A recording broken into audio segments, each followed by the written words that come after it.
अस्सलाम वालेकुम, welcome to my YouTube channel chem journey by Zainab. Students, आज हमने क्लास 9 केमिस्ट्री का चैप्टर नंबर 2 स्टार्ट करना है, जिसमें हमने पढ़ना है स्ट्रक्चर ऑफ एटम। एटम के स्ट्रक्चर के हवाले से तो सबसे पहले हम देखेंगे ग्रीसी। ग्रीसी एक साइंटिस्ट था जिसने क्या किया था, idea of atom was first propose. सबसे पहले एटम के बारे में हमें किसने बताया था, एटम क्या होता है, ग्रीसी ने बताया था। कहते हैं एटम जो है ना होता है हमारे पास, आइडिया ऑफ एटम ग्रीसी ने दिया था। उसके बाद हमारे पास डेमोक्राइटिस एक साइंटिस्ट है, उन्होंने बताया, उन्होंने कहा कि ऑल मैटर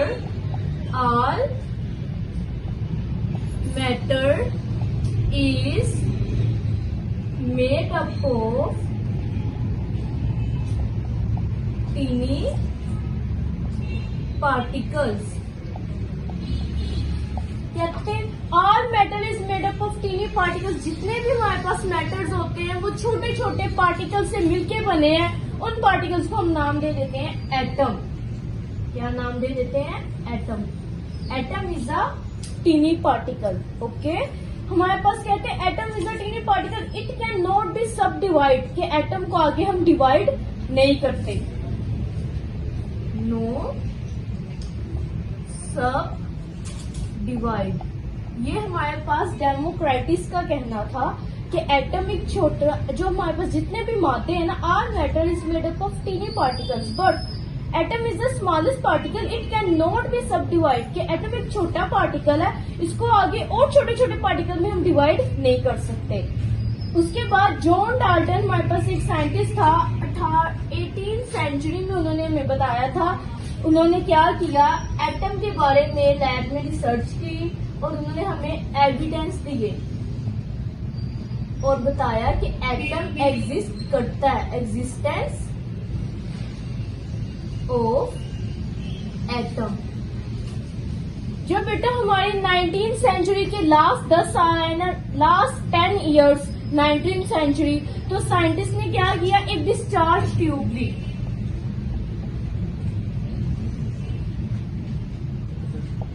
एक डिस्चार्ज ट्यूब बेटा हमारे पास होती है, हम आगे जाके पढ़ेंगे। इसमें से गैस के मॉलिक्यूल्स पाए जाते हैं। इसने इसमें क्या किया था, इलेक्ट्रिसिटी को पास करवाया। जब किसी डिस्चार्ज ट्यूब में इलेक्ट्रिसिटी को पास करवाया तो यहाँ से कुछ रेस प्रोड्यूस हुई।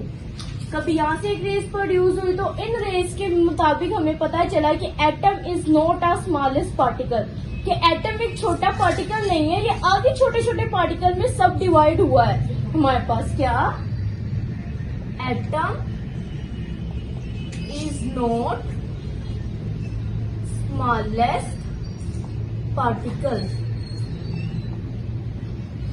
it can be subdivided into tiny particles। Atom एक छोटा पार्टिकल नहीं है, एटम बहुत से छोटे छोटे पार्टिकल से डिवाइड होके बना है। एटम कंपोज्ड हुआ है पॉजिटिव चार्ज पार्टिकल से। आप कहेंगे atom is composed of positive charge particle. उस पॉजिटिव चार्ज पार्टिकल को बेटा हम नाम दे देते हैं प्रोटॉन। फिर आप कहोगे atom is also composed of negative charge particle is called electron. और फिर हमारे पास एक एटम की फॉर्म ऐसी भी है जो ना पॉजिटिव होती है ना नेगेटिव होती है, उसको हम क्या देते हैं, न्यूट्रॉन। अभी इसमें आपकी बुक में इसका जिक्र नहीं था तो मैंने अभी आपको फिर भी इंफॉर्मेशन के लिए बच्चों बता दिया है। तो एटम जो है वो हमारे पास अभी 3 सब डिवाइड पार्टिकल से मिलके बना है, जिसमें हमारे पास पॉजिटिव चार्ज होते हैं, नेगेटिव चार्ज होते हैं और एक न्यूट्रल होता है जिसमें ना पॉजिटिव चार्ज होते हैं ना नेगेटिव चार्ज होते हैं। तो बेटा जो पॉजिटिव चार्ज वाले पार्टिकल्स हैं उसको हम प्रोटॉन कहते हैं, जो नेगेटिव चार्ज वाले पार्टिकल उसको हम इलेक्ट्रॉन कहते हैं। और आपको पता हो प्रोटॉन के पार्टिकल ग्रेटर देन होते हैं इलेक्ट्रॉन के पार्टिकल से 1836 टाइम। हमें कैसे पता चला कि ये पाया कैसे जाता है, तो इसकी आगे डिस्कवरीज आई थी। इलेक्ट्रॉन कैसे डिस्कवर हुआ, प्रोटॉन कैसे डिस्कवर हुआ, न्यूट्रॉन कैसे डिस्कवर हुआ। तो बेटा आज जो हमने पढ़ा था ना, ये हमारा कुछ भी तकरीबन याद करने वाला नहीं है, इसमें सारी एमसीक्यूज की डिटेल्स आती हैं, तो आपने इसको एमसीक्यूज के पॉइंट ऑफ व्यू से देखना है। कल हम अपना लॉन्ग क्वेश्चन पढ़ेंगे कि इलेक्ट्रॉन कैसे डिस्कवर हुआ, डिस्चार्ज ट्यूब के जरिए क्या क्या साइंटिस्ट ने काम किया था, एक पूरी रिसर्च हम देखेंगे, पूरा टॉपिक हम पढ़ेंगे। तो बच्चों, आपको इस पूरे टॉपिक में से किसी भी चीज की ना समझ लगे तो आप कमेंट सेक्शन में पूछ लीजिए।